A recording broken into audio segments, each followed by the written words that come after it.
কিভাবে হ্যাক হলো আমিরে জামাতের সোশ্যাল মিডিয়া হ্যান্ডেল এক্স?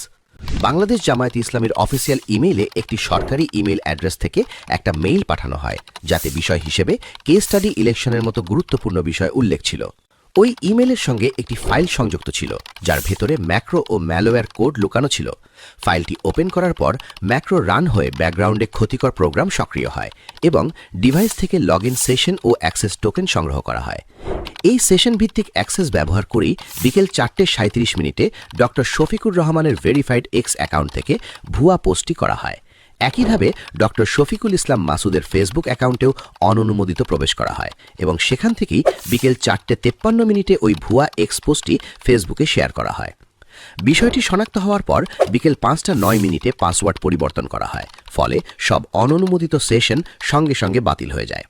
এই পুরো ঘটনাটি ছিল একটি ফিশিং ম্যালওয়্যার সেশন হাইজ্যাকিং ভিত্তিক সমন্বিত সাইবার আক্রমণ।